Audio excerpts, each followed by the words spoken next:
Very cool, dudes. We are now recording. I'm pretty sure John's listened to our podcast, so he knows a little bit about you. Oh yeah. Oh, okay, cool. So, yeah, you've heard me. Yeah.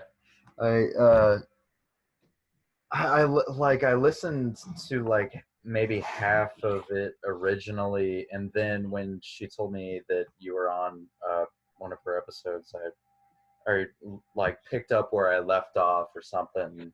Yeah. Like another little bit, listen to another little bit. So yeah. Oh, that's cool, man. Thanks. Yeah.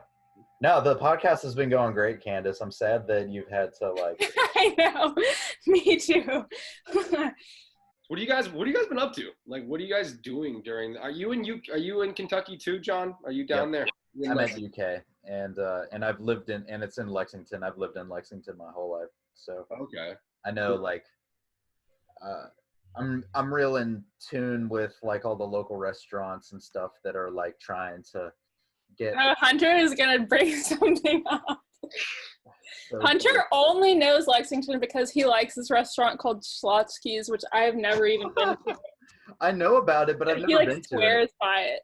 And anytime that I'm in Lex, he's like, "Oh, their turkey sandwich." No, dude, it's just the one in San Diego, the one in like Cincinnati and stuff. The Lexington one kind of sucks. It's just the only one in the Midwest. So like, I'll drive down there, and I have friends at UK. Before I met Candace. Kentucky is not the Midwest. Yeah, I was about to say that too. In that way. Okay, yeah, that's the South, I guess. Very tip top of the South, so like whatever. The South.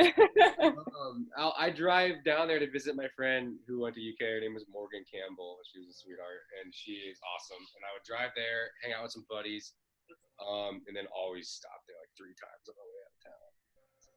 You ever go to Bourbon and Sluice? Yeah. There's some awesome, like again, there's some kick-ass like taverns and stuff there, dude. You've been to Bourbon Toulouse? Oh.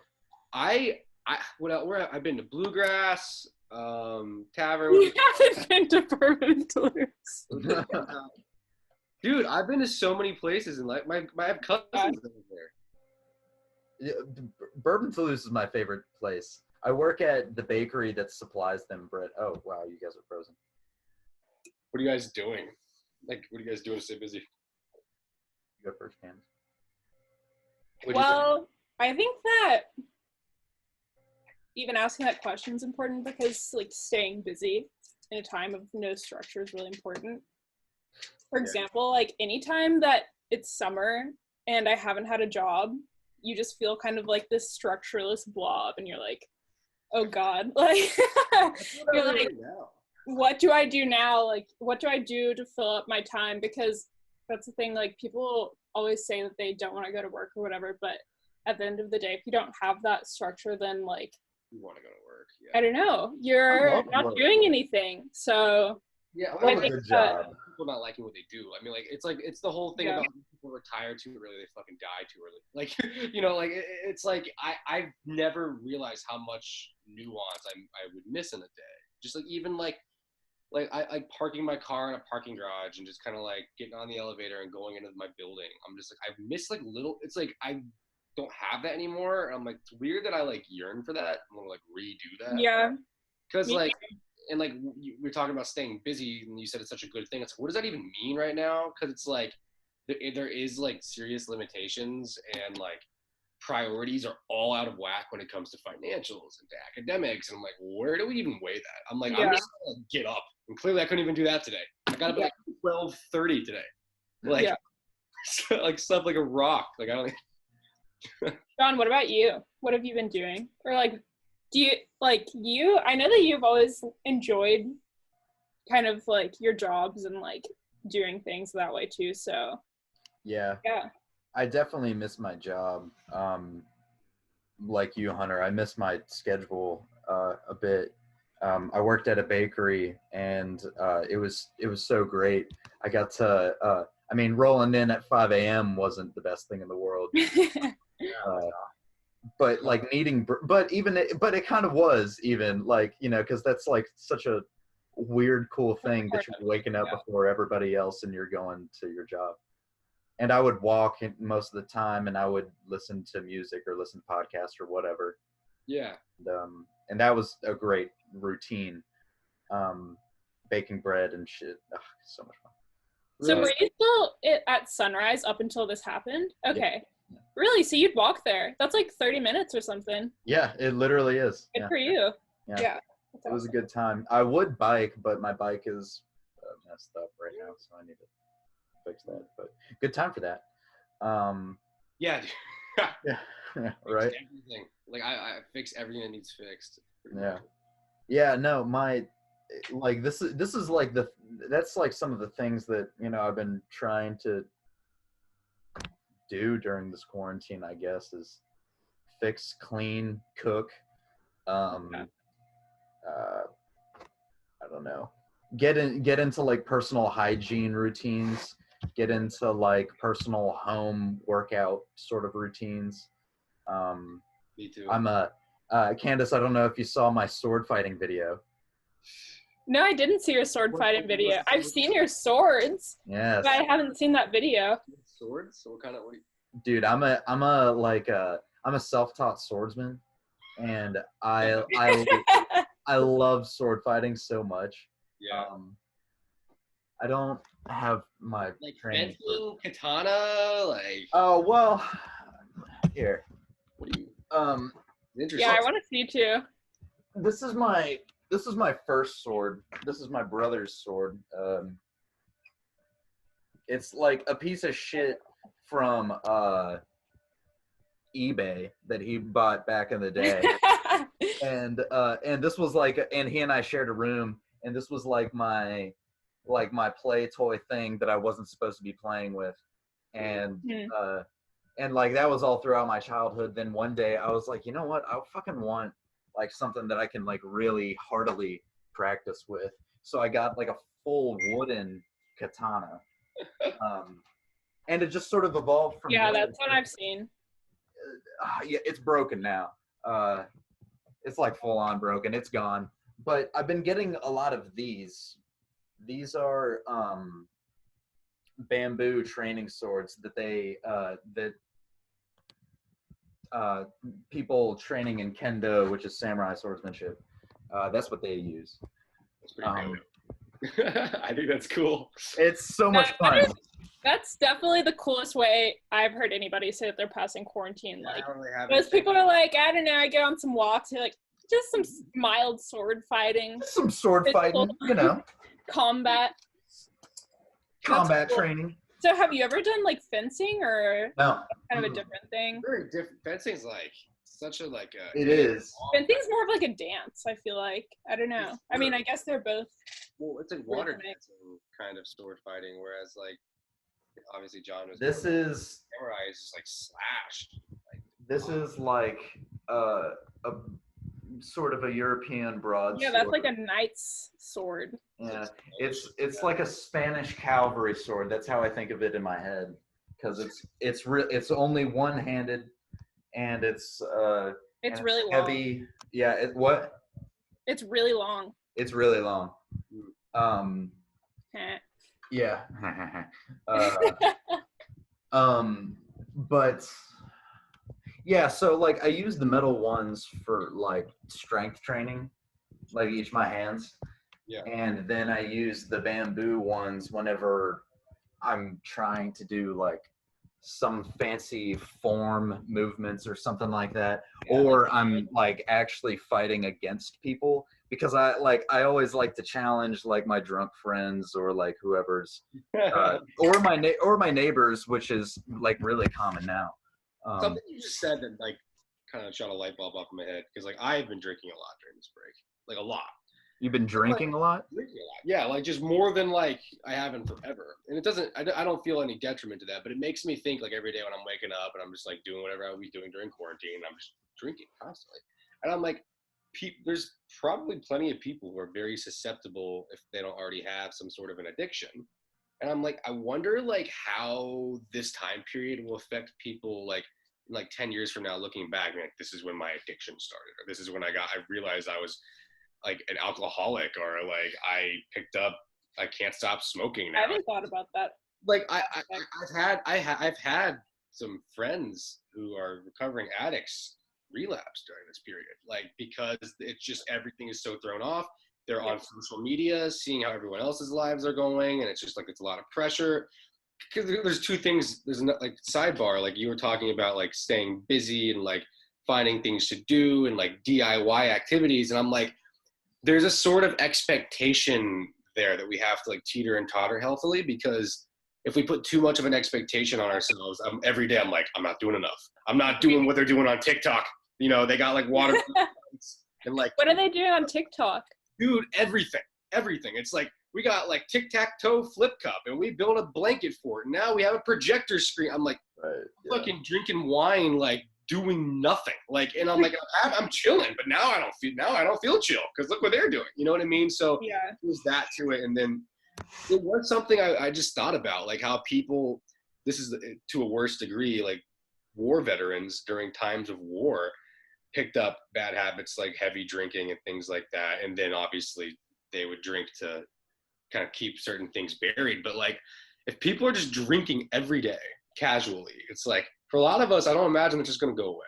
Like, I mean, just like, all right, everything's back to normal, go back to work, go back to school, we can go outside. And it's like, do we just stop getting hammered every day or every other day? It's, I just, there's like a lot of, I find that interesting. I think that this quarantine, whatever it's doing, like, it's magnifying us and it's magnifying the things that we normally are trying to kind of push down. So maybe like, well, that's like, that ties into mental health too, because I've been concerned about people who have really bad mental health issues, because I'm sure that this is amplifying that a lot, and that's concerning and that's sad. But I think it's a good time to realize like that structure that we don't have right now, how are we using it as a crutch? Because then the alcohol kind of takes that place, and structure is good, but structure can be used to kind of like, let's say if I'm like having a bad day and I'm like, okay, I'm just gonna do, you know, I don't know, like something to get my mind off of it. Is that always the best like idea? So I don't know. That's kind of a hard, complicated thought to articulate, but no, I think that like structure is so important. Like, I would never say that like hanging out with somebody is negative, but if you're doing it to kind of like escape something in yourself, then it could be.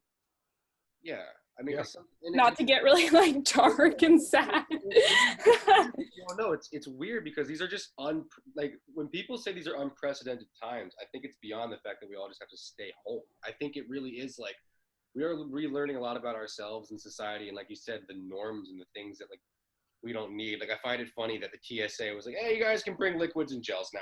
You know, I'm like, what the fuck? And like, really? I didn't know that. How many things can be done online? I'm just like, why do we need this many in-person meetings? It's just like, there's that. And then you learn a lot about yourself and the things that you depended on that you thought were maybe healthy or regular. But then once you're on your own, in your own space, like the walls are getting smaller every day. I mean, there's a cabin fever effect to that, surely, but to your point about people having varying mental health, I mean, for some of us, I'm sure it is like this feeling of like, I need to escape.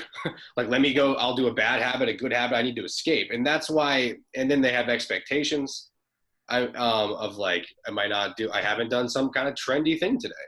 I haven't cooked my meal today. And like, if you get into the habit for the right reasons, it's fantastic. Like for me, like I started doing at-home yoga, like you, John, like you were doing some at-home workouts. It's awesome. It's actually pretty fun. And it taught, again, to teach you the things that you don't need during non-quarantine times. I'm like, I could be saving like $100 from my gym membership because I'm running and doing yoga at home. But for some people, they're certainly going to definitely be drowning their sorrows, or maybe drowning the boredom. Uncertainty. Yeah, like I don't even know if everyone's always just upset. I think people are just creating habits one way or another, whether it's positive, negative, who knows. I think it's a lot out of boredom too. I mean, like if you're really at home, if you're a student who was already a procrastinator like me, and you know, maybe really didn't give that much shit about school, or you know, la-di-fucking-da, you know, you're gonna have a little bit of a hard time keeping up with the expectation of school. I've neglected school so hard the past. It's a lot easier right now. Oh my God. it's easy for it's a lot easier to neglect it, but also the classwork in some aspects feels easier because I don't have a literal requirement to go and be on a schedule to go physically to that class. And again, So not, and like because of that, not only is my mind not in the space of even thinking about that class in general, but it's also not putting me in a, it's not affecting me to do anything with it. yeah, people are face down and 10 feet fucking face down in ventilators, but hey, here's a 12-page paper with a thesis. I don't know. All right, yeah, let me write to you about like what I thought about the book, the article I read over the weekend on video games. But while people, I have family members who could be dying. It's just like that's interesting. That's the dramatic side of it. And then there's, to your point, just the fact that I'm like, I'm not in that space. So yeah. And then there's the fact that like there's it's a case by case basis. Again, talking about unprecedented ways of like, I feel like it's really hard to navigate these waters because there's so many variables in play. Like some of my professors are just like, hey, do you know what? Our shit is not bigger than your shit that's going on right now. So like, let's have you, like, we have a capstone, Candace and I do, and the professors were great enough to be like, let's just alleviate a lot of this work. Let's do like a minimum. Let's collaborate. Let's keep the candle lit. We don't need like a flourishing fire. And then I have some professors who did not make the adequate switch to online. An online class should be like weekly work, do it by Sunday. Whereas usually in person, we're meeting 3 times a week. He's kept that workload like 3 times a week, like hour worth of work every day and then homework every other night. I'm like, bro, I don't give a fuck about this right Yeah. Like even a little bit. I hardly cared before. Yeah. Like, in the fact that now I'm expected to, I mean, I haven't done ASL work. It's my foreign language credit in like 2 weeks. And I emailed him. I'm like, look, man, like I'm just going to try to get the C- at this point. Cause like UC switched to a pass fail system. Has UK done that? Yeah. Oh yeah, definitely. Yeah. Okay. So you guys have been on that for a while then. Oh, I mean, it took us like maybe a week or something like that, right when quarantine started. Really? Okay. Yeah. Are you all planning on using that? Oh yeah. Oh yeah. Like most people I know are already using that. Yeah. Well, I am now. And they're gonna switch it back and be like, actually. Oh, they can't do that. That ain't gonna happen. No way. Yeah, we would riot. It's weird. And then we talk about like the work is good. I mean, like John, I don't know if you just love the work in general, but for me, I kind of need it. It's kind of like I depend. The schoolwork, your classwork. Just the routine. We're talking about like loving our routines and like yeah, I get up at 5 a.m, but fuck, I'm better for it. Like I'm that way. Like I got to have my things to do. So like now that I have the chance to be like, hey, I'm a senior. I got a decent. I like my GPA. I'm just gonna. Yeah. That's what I've been doing. You know. And like, for me, like it's also like I feel really comfortable thinking about the future beyond my graduation too. That's good. So it's like Really? Can you teach me how to do that? Yeah, let me write that down. It's How? taken a lot. Because I'm so interested. I was freaking destroyed after RFL, and so like I had to come back mental health wise and like planning wise after that too. But I'm in a great place now. What year are you, John? To interrupt, what year are you at school? Right I'm a senior. I'm a senior too. Same. We're all kind of on that same ship then. Okay. I'm also in the same major as you guys. I'm in communications. Really? My major is called Media Arts and Studies. Okay. Yeah. Okay, cool. I have a friend who is minoring in that. So what do you mean don't expand past your comfort level, but how did that experience get you to be more comfortable at thinking about the future? Like that to me is something that's so important because whenever I think about the future, I'm honestly like it's definitely can like take me away and kind of seem like something that's so freeform and very impossible to figure out and calculate like exactly what I want to do or whatever. But I don't know, I think that also involves a good deal of just kind of letting go and letting it be. But yeah, I would love to hear what you have to say about that. I always have been like a future planning person. Like I always just daydream like decades into the future. Even Are you a Pisces? no, no, I'm a Virgo. Okay. No, like I don't know. So like just the habit of future planning or something has always been there. But when I got fired from RFL, it was such like a big deal because I was like, because I was important at the station too. Yeah. I was number 2 at the whole station, and I had a very high demanding job that had great perks and looks really good on a resume. And so when I got fired for that for such like scandalous and shitty reasons, Yeah. it was like, what is going to be my pathway now? Like, what is this actually going to look like? Not only how am I going to recover when people ask me what the fuck happened, why aren't you at RFL anymore, but also like, what is my work life going to look like when uh if I'm going to even do the same field anymore. Like, am I going to be in radio? Am I going to uh, do that whole side of comm? Am I going to try to do something else? Am I just going to be a fucking baker the rest of my whole goddamn life? All of these things. Puts you in an absolutist state of mind when you go through things like that.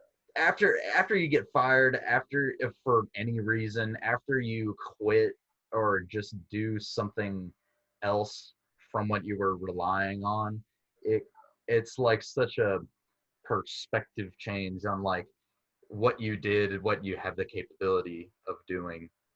So I tried to contemplate on that really hard, but first had to begin from a safety net of like, all right, well, at least I'm doing this right now. I'm fine with this right now. um Yeah. I need to work on my mental health. I need to work on myself to figure out what I might want, and figure out more what I can do. At least you have clarity. That's 1,000%. I think once you make friends with yourself, your situation will become better too. I've said that before on this podcast. I think like if you love if you love what's going on with you, auto everything starts being in place because like you can get fulfillment from anywhere. It's just we have these labels and these expectations for ourselves, especially in a period of stress and distraught tendencies. I mean, yeah, like for me, whether it's a breakup, a death, a firing, a scandal, an embarrassment, whatever it may be, it's like that shift of trying to re-understand everything. And then once you get the clarity and once you feel fulfilled in your own self, you're like, oh, like, wow, like you said, you're going to a bakery and like you love it. And like, that's awesome. Like, and it's like for me, like I found a lot of fulfillments on like a upward journey like that too. Just because it's just once you are just down with who you are and feeling good in your own skin. Yeah, and it was great too because like it was great too because like I had already known the bakery. I'd already been there before, but then like getting back into it felt like felt way better. And then they started being like, oh, you're doing really good, do you want to start baking now? And I was like, sure, why not? And then I started doing that, and I was like, okay, this is freaking sweet. This is so much fun. Yeah, it's and like, what did you have reservations about going back before you did it, other than oh yeah, no, I mean back to the bakery in general, because I had all these plans of like, okay, I'm gonna be with RFL for the rest of college, and then maybe I'll do NPR or something like that, and then I'll go over here and do that. Like lofty plans are now destroyed. So like, how do I start somewhere else? So how do you not be so disheartened by that, or like let that kind of close you off? Because I feel like that would make me feel so tense and like, I don't know, kind of like betrayed in a way. How do you like not? I was not in a good mental health space. Like I was full on depressed. I had to go back on medication and stuff like that. And I was like, this which is fine. Yeah. Oh yeah, no, it's totally fine. I found out during the time that I had ADHD because my mom sent me after I got fired to a vocational like psychologist. I don't even know what the fuck he is, but he basically is like takes a skill inventory and an interest inventory and like talks to you a little bit, and then um, it's basically like a job finder sort of thing. And through that, he was like, "You probably have ADHD. You might want to go check this out. You've been living with this for a long time, most likely." Um, I just I do that too. It does that sometimes. um, An Xbox achievement or something. yeah, yeah. So then I started trying out the ADHD medication, seeing how that worked, and it started working really good. And or like I didn't really think it did because it came conveniently at a time of a positive mental health uptrend. Yeah, I see what you're saying there. Yeah. Like when it comes to like Candace, like I feel like because I kind of relate to what John is saying of like you ease yourself about the future because you've done it already with the past. It's like look at all the shit he dealt with, all the uncertainties that he had that were like hard hitting too. At least everyone is uncertain about their future. Like we all are graduating and we all have something unknown. Like he had his world fucking turned upside down. Not everyone has that happen. So it's like, and he dealt with that. So now like for me, like I relate to that so hard. I'm just like, well, I don't know what's happening when I graduate in 2 weeks. And like, and like thing and like for you guys? yeah, pretty much. April 30th or like May 1st. We're always really early. Like, well, like I wasn't counting finals week and stuff. It's just, and then like I have job opportunities that are kind of loose and like travel. But the thing is, I'm just like, all right, like I'm finding fulfillment every day. I'm happy with myself. So like, no matter what ends up happening, even if it's for the foreseeable future, like I'm going to enjoy it. There is the uncertainty that can kind of itch at my side like a thorn of like, am I going to be doing what I want to do and love to do? Maybe not right away, but like no one in the world is right now. So like that also brings me some odd comfort. I don't find comfort in what's happening, but you know what I'm saying. Of like, it's that we're all in the same. It's not like your fault or whatever. It's not on you right now. And I have, just like John was saying, been in a situation where I am the only one going through something dark, surrounded by, in terms of my peers, right? Where it's just like, I got to go into this, let's say it's a bakery, and it's like, I'm going through shit right now and figuring out who I am. Like, everyone else might not be. Whereas right now, we all are in that same uncertain period, at least seniors in college. So I'm like, okay, like keep practicing what we're talking about, hygiene, routines, being social, doing things like this. I'm like, if that can continue, I'm going to have that. And like, that will get me through it. Nerve-wracking or no, it's like that. Well, I think saying yes to opportunities like this is really important because, maybe you don't always, it's not always your knee-jerk reaction to be like, yeah, let's have like a Zoom meeting and you all didn't even know each other before this and that kind of thing. Just talking, just talking about what we're going through right now and in this time that's so unprecedented.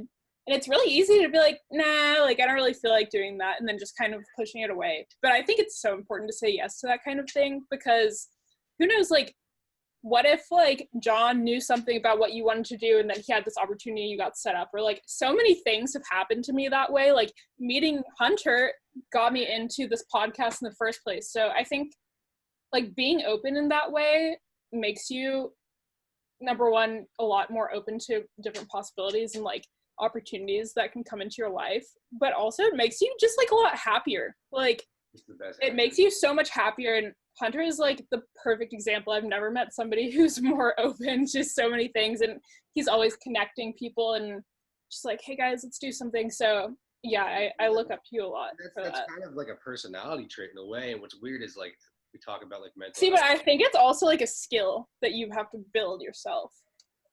Thank you. Maybe. Sure, networking. No, I just do naturally. I think there's just the fact that like during this period too, like I find a bit of a hole in myself that like it's interesting when things go away, like the hole you feel and then having to refill it. I mean, maybe we're talking in circles when it comes to that topic, but for me, like I'm not doing that. Like that really, she's not lying. That was like my day to day. Like I would go in this school and just be like, who can I meet today? Like, who can I connect today? Like, what can I try and get on get attached to today. Like I was always trying to find a new project, a new thing to do. And that's just how I like to approach life. And it's like when I'm waking up in my house every day and I don't really have anywhere to go, and I'm having conversations with people I'm already kind of networked with. It's slowing that growth down. So that's why we talk about like, okay, like it will come back at least, but like, where is that fulfillment coming from now? Because that really was how my engine rolled every day. Like it was just like, that's cool. It's interesting That's trying cool. to rebuild that. I mean, like it's hard. Like I'm having difficulty like finding like feeling gratification at the end of the day, even after a billion things. Like the other day, I went for a run. I did yoga. My friend Leah and I made some new meal we've never done. I played video games, watched a movie. I'm like, what else can I do? I'm like, I need like to fulfill this itch. Yeah. Like, Jesus, I'm gonna land on the moon this afternoon. Like I need something. Yeah. And that brings up an important point. Like, do we need to be doing everything? Like, I feel like as long as you're doing enough to where you're satisfied, even if that itch hasn't necessarily been scratched, like that goes back to kind of bolstering who you are on whether or not you're productive. And I think a lot of people do that because if you're productive, then that means that you're more likely to be like successful. And a lot of our society looks at productivity as such a good thing. But productivity, like, I feel like you're only as productive as you're making yourself happy, you know? Like, real. That's like what's important. Like, if what you're doing is driving you into the ground, like, I definitely am like someone who takes on way more than I can chew and like overworks myself, and that's a bad habit. And I'm productive, but it's not necessarily paying off in the long run. So yeah. John, what do you think?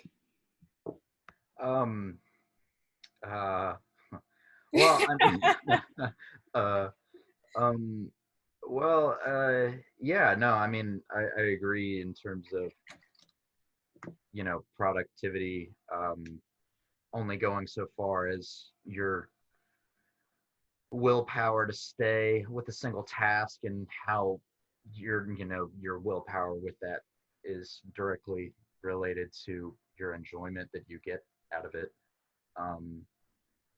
I think a lot of people are. I think the idea of being ultra productive is something that I was, and probably still am, really attached to. But now I'm like trying to. Now I'm just comfortable. It feels like with however much productivity or productive things that I'm getting done in a certain amount of time in the day. Like I'm just trying to build the day to day to allow a more continuous cycle of there's going to be at least some kind of production that I can do for myself every single day. Yeah. Like, you know, okay, well, I probably shouldn't get drunk until 3 a.m. and then, you know, fucking, go to bed, go to sleep until noon. Probably, okay, I probably shouldn't do that. Not only does it not make me, and then I think of reasons why I probably shouldn't do those things. And then I think of what else I can do instead that would probably make me feel and think better, produce something better, so that I can, you know, like that's just how I'm thinking in terms of productivity these days. Because I'm trying, because I want to be ultra productive my whole life, and I want to think of cool ways. Let me plug something really cool really quick. So this is a book that I got because I think of a podcast that I got from a podcast recommendation that might have been from you, Candace. So Scott Young is the writer. The book is called Ultra Learning, and Scott Young did. Wait, which podcast was it? Because maybe it was me. I'm pretty sure it was you. I don't know if you recommended the exact episode that this guy was on, but it's gonna take me too long to find it. I feel like you have said. Is it Tim Ferriss?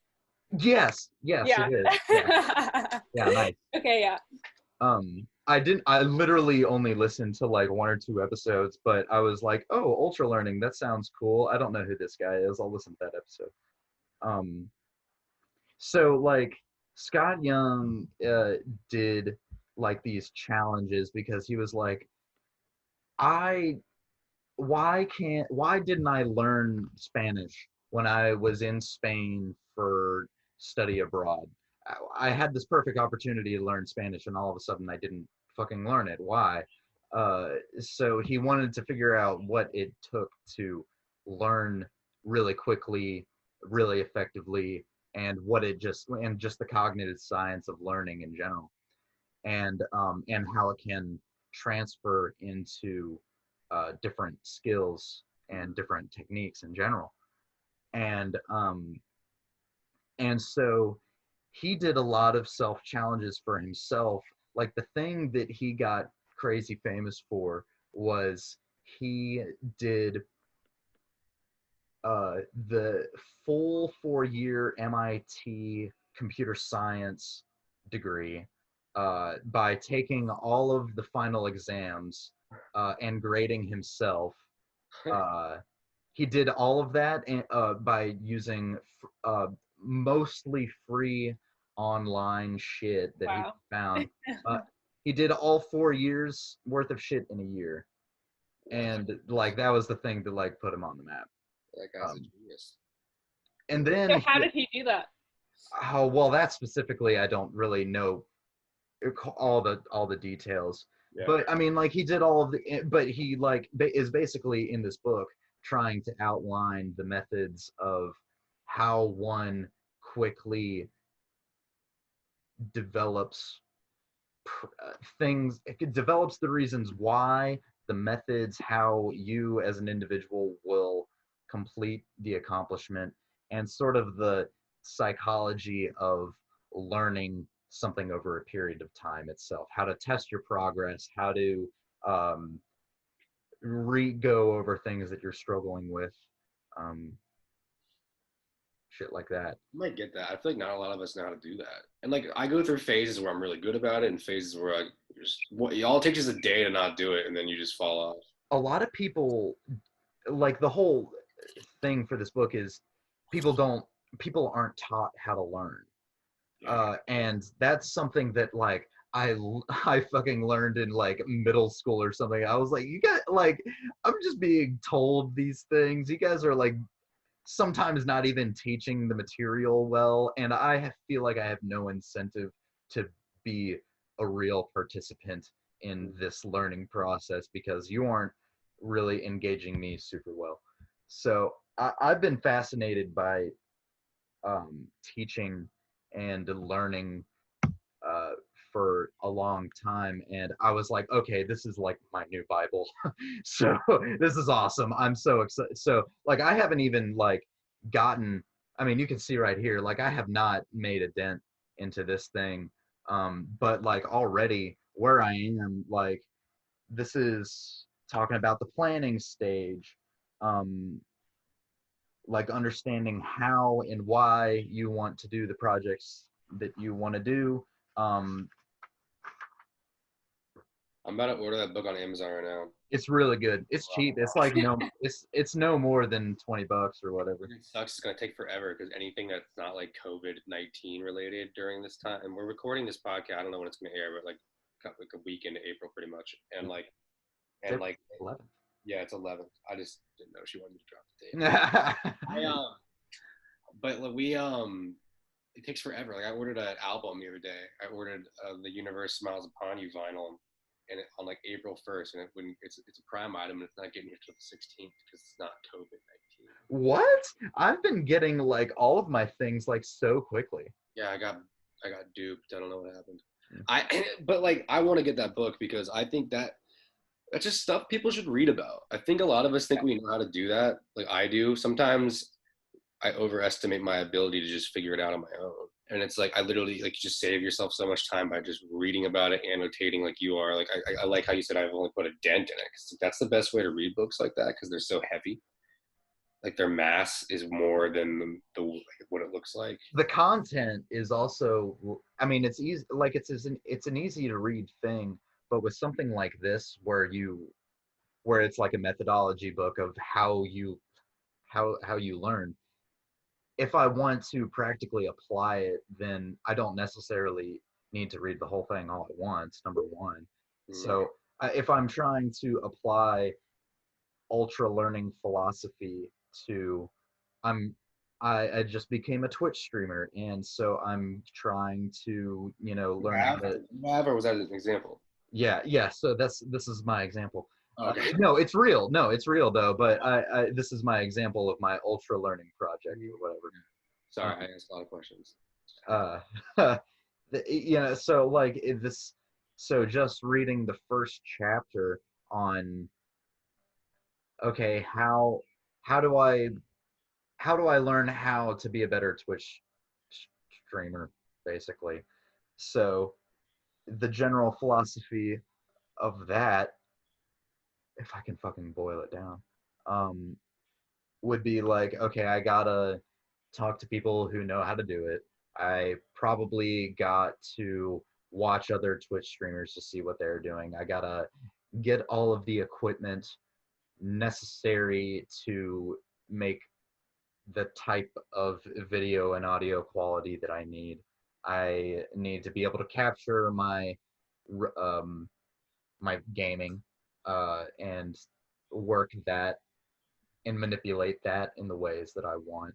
And then I need to like start building up a network of people that not only would actually watch me on some sort of frequency, but would be able to propel me in other ways. Yeah, Twitch is an interesting beast. My second interview I ever did for my show was with one of my friends who's it's her full-time job. She's a professional Twitch streamer. Shout out to Sammy Train. She she gets she was telling me about how when she first started off, she had like a step ladder with a camera on it, like in her little whatever works, man. That's what she was saying. She's like, you can't think you're big kind of movie. She had a step ladder. She's in like a corner of her like New York apartment, like her and her wife share a place, and she would go like all night while her wife would work during the day from home, and like they would like switch off, like cool grind. I think moving forward, especially with the landscape we have now, like Twitch is a great way to Zoom and Twitch are great ways to make content right now for people like us who are like upcoming content creators, because it fills that niche pretty heavily. Like I miss being in the studio so much. Candace called me on my drive home from the city this afternoon. I missed it this morning. This afternoon, and I was just like she was talking to me about movies, and I'm like, God, like I miss this. I just miss like talking about like diving in the industry, and like that was something that was on my mind heavily. Back to mentality was just like we had a lot of things scheduled and set up with some people, with some pretty cool industry folk, and like it's not even like I don't even know if it's on the back burner. I'm like I don't know if it's gonna happen or not, because like these industry people have such busy schedules, and like they don't know their schedules even, and they have stuff that's pushed back. So I'm just like I don't know ever catch that fish again. Like who knows? So there's things like that are it's interesting to like try to make content right now, even for the big boys like and girls. Oh, they're trying so hard. It's hilarious. I think this is a great time for people to be making content because everybody's at home. Everybody's gotta be. I mean, like unless you don't have the equipment, then that kind of sucks. That's more where I was coming from in that angle. For up and comers, for people that are like have means, it's like we're just not going to be together. So as long as our chemistry is good online. Yeah. I mean, like this is a great time for content creators to figure out how to work the scramble. I mean, like if you got nothing or very minimal income, like what are you gonna make? How are you gonna make it? How are you gonna market it? So I mean that's how I'm trying to stay positive about it, and especially during like this time has honestly been great for me because like I'm now I don't have school to freak out about, like I don't have to go to school anymore, so now I can just sort of figure out what pet projects are really important to me and like how I can sort of build that up. Yeah, it makes me happy that people have like silver linings in this. Like it really does, because it's like that is kind of that way for me too. It's just like hard to get it going because of my conflicting schedules. Because like doing this just feels good. I think just talking to people in general on these kind of things feels good, especially if you are a podcast. Like all three of us are podcast people, so being on camera and recording and talking just feels right. Just like, oh, Yeah. God, this feels like it's what I'm supposed to be doing today. Like, and Yeah. it's very rewarding to get back into that. Like, while we were on this call, I've reached out to like 2 people. I was like, hey, we got to schedule something next week. Like, Well, I see so many people whenever I go on walks, like they're like playing guitar, and I'm just like, when is the last time that you played guitar? Like, you probably haven't played guitar in a long time. So I think this is a time that a lot of people are taking to, I don't know, kind of like reamp some of their hobbies, or like, I don't know, you're doing things that like you kind of had on the back burner because you had to do things that were necessary, and now you get to do all of these things that you like and you want to learn more about and that kind of thing. So I think not even necessarily in terms of content creation, but just creating whatever you want, you know, like not even necessarily for the public, but just kind of like, like I've been writing a ton of songs and that kind of thing. So that's something that I had wanted to do and I wasn't able to because I was so busy with other stuff. And yeah, it's kind of just like a good time to reconnect with everything. That's what I've been observing a lot too. Like, you know, reconnecting with personal hobbies that you already have, or you're trying to get into something new. I just started drawing. I'm not an artist. I've like literally never, you know, done that really before, but I got a lot of artist friends. So I was like, yeah, screw it. I'll start picking up pen and paper. So I did that. And I'm liking my results. I'm trying to apply ultra learning methodology at least a little bit, but I'm not like super like, well, I'm going to be an artist. So I'm not like, you know, really freaking out about it. But yeah, no, and I'm trying to still get good with swordsmanship stuff. So that's like a lot of fun. And I got books. I got a big old stack of books right there. You know, there's a lot that I can do that I have the time for now. And like speaking back, you know, to your observance of other people just in general in the world, I'm just like trying to talk to my neighbors now, like as much as I can, you know, because like they're right there, you know. I love community in general, and I like seeing people regularly, and now these are the people that I see regularly. You know, people weren't outside as much, it felt like, and now it feels like people are outside not only because they got nothing else to do, but because the weather's beautiful. It's spring, you know, it's awesome. Can you tell that they're also being more social with you? Yeah. I can tell that too, my neighbors. Yeah. Which makes me be like, why were we not just always like this? Like, why now? Like, we don't need to wait for a worldwide pandemic to happen. Like, we can all just be friendly all the time. I think this is going to change people's attitude about that. Yeah, I agree. Like, no, for sure. This shit, like I said, I took riding elevators for granted. What the fuck? Like, it's such a, people are having like a psychedelic realization without drugs right now, because they're sitting and they're reflecting and they're thinking about the things they enjoyed, the things that they didn't realize they enjoyed, and then the newfound things they enjoy. And it's just like, why would that go away? I mean, and I'm sure it will lessen to a degree, because that is our nature as a species, that the masses of us are going to return to that rat race of living. But hopefully many of us, especially from our generation, a very passionate, analytical, forward-thinking generation, won't do that. Like for me, like, yeah, the things I'm picking up from this I am going to carry, and I'm going to try to appreciate as much as I can. Like, I hope you continue your drawing. And like, well, then the question becomes, how do you guys think that you can continue and ride this wave and not let it just be a wave? Like, incorporate the good things of this into our normal lives. It's different for every person. Like for me, like, I don't know how you guys are. Like, I go in phases, like with my hobbies and habits, and they come and go. Very few things are consistent with me throughout like a year. And like in terms of that would be like talking to people and like networking, and then like fitness, like those things that like kind of make me who I am will continue. But my little hobbies, I told Candace I'm a serial hobbyist, so that will always be changing. In terms of the appreciation, I don't know. I think it's just the fact that, like, at least for the first year or two, this will be on our minds because it was such a big deal.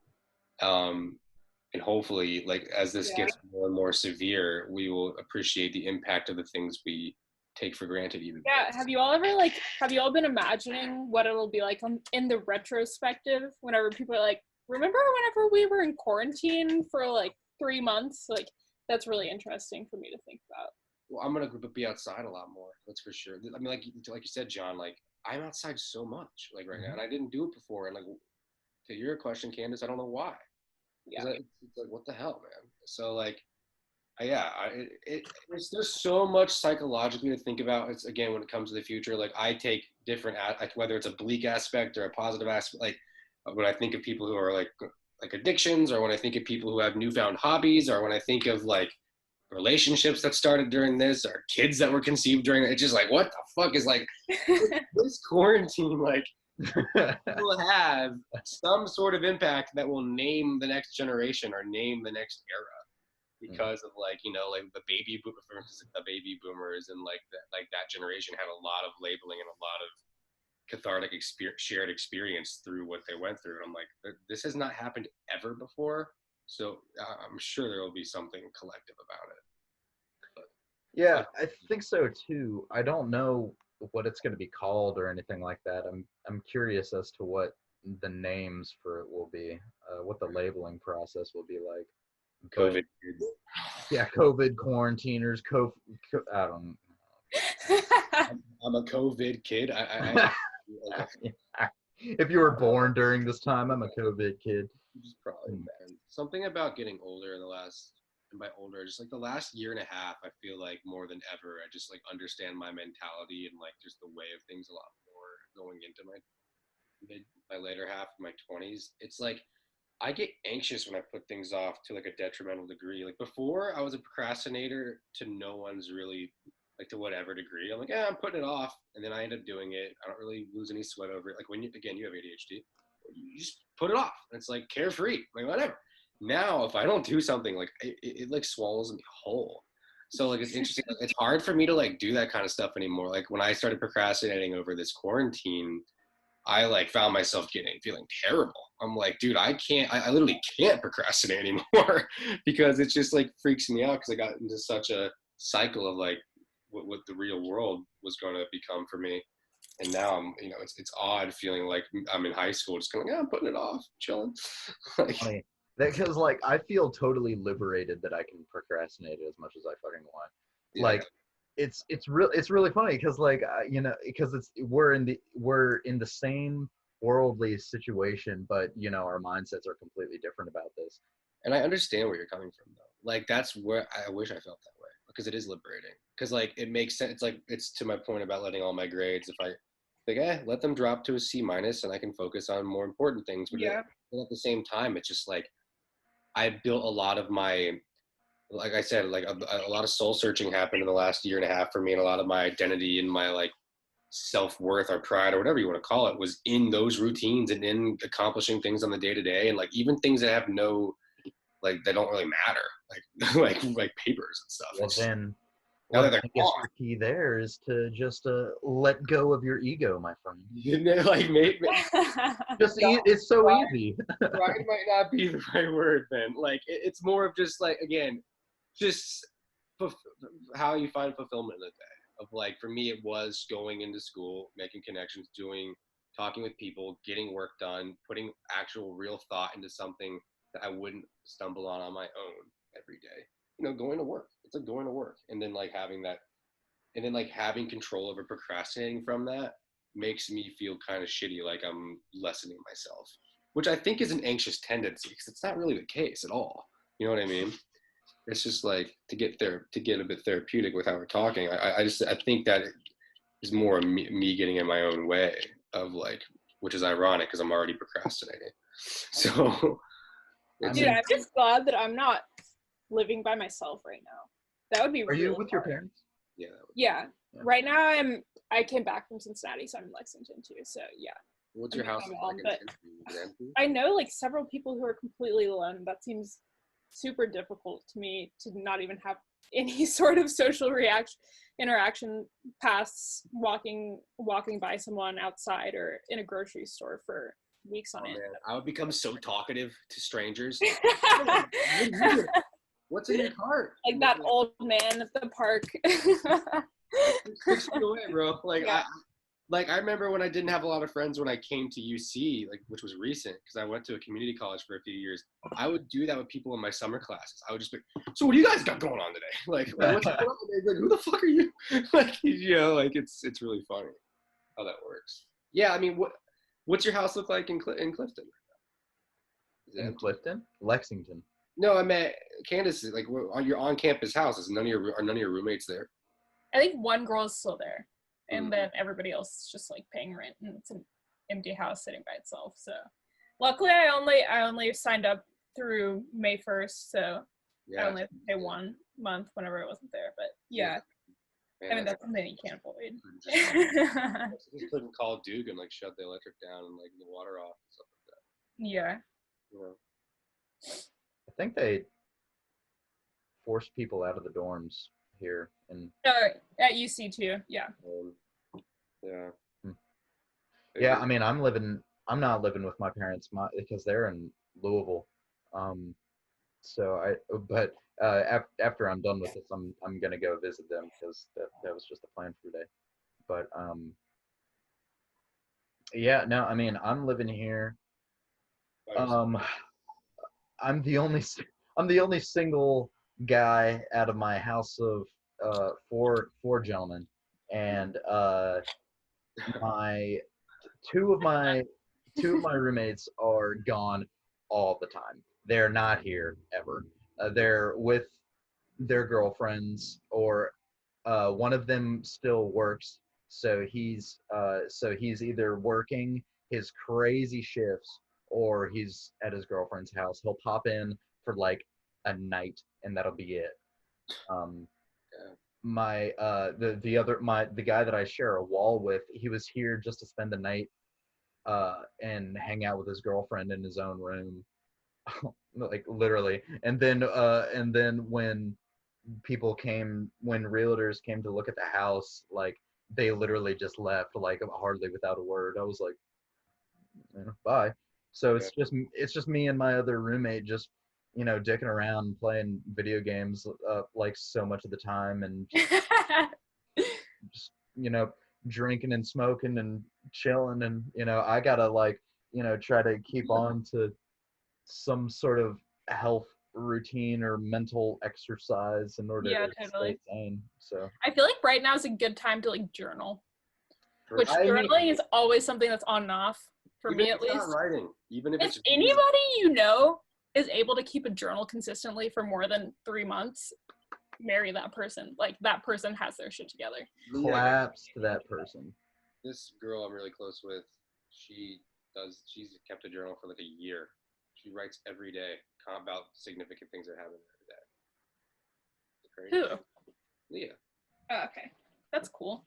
Yeah, it's really cool. She'll go through her text messages and write some funny dialogue from conversations. Well, Leah's so that's cool. So free, which I really like about her. Yeah, she's a pure person for sure. I want to get involved work wise in media and that kind of thing, like what you guys like too. I love that kind of thing. So content creation, that kind of thing, any aspect. I'm just really curious, itching to get. You're already doing it.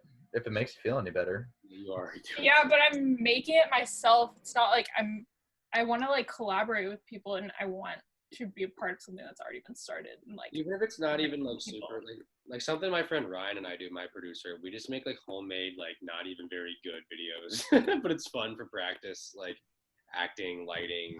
Yeah. Well, that's the thing. Practice. Okay, number one, they are good. Number two, practice is so underrated. What we're doing right now, maybe 15 people will watch it or whatever, but that's good. It's important to get in that routine. Yeah. That's good. Get in the routine, just talk to people, learn how to talk to people, and get in that flow. Yeah, definitely. I wasn't even talking about the podcasts, because those do decent, which we didn't even start for an audience. We started because we always had cool conversations, and I was like, let's just put them on camera, and it's good resume building. Yeah. And we ended up getting our audience is probably about 300, but That's good. What's your YouTube channel called? AVHD podcast. Is it more? 300 is really fucking good. Is it more? Is it more podcast, or like you said, there are videos? Like what's that? Yeah, if you type it in, yeah, we have like the one on the top of the channel is like me talking to the guy who made Jimmy Neutron, like directed Jimmy Neutron, and we're just like Oh no way! sitting down and hanging out with him. And then like we have one, the guy who developed Tomb Raider, and we're just sitting and talking with him and just shooting the shit. So like we're just hanging out. This was fun, guys. Yeah, this was a whole lot of fun. Even to just speak with people that I like that feels so good. I love that, and like we can do it in a context where maybe other people see it even better. I have two. appreciate both of you guys. You all are really cool people, so. Thanks. Thank you. Aww. It's been so long since I've seen you, Candace. So yeah, it's good seeing you. Thank you. Let's see. All right. Talk to you guys later. Okay. Have a good day. Bye. Bye.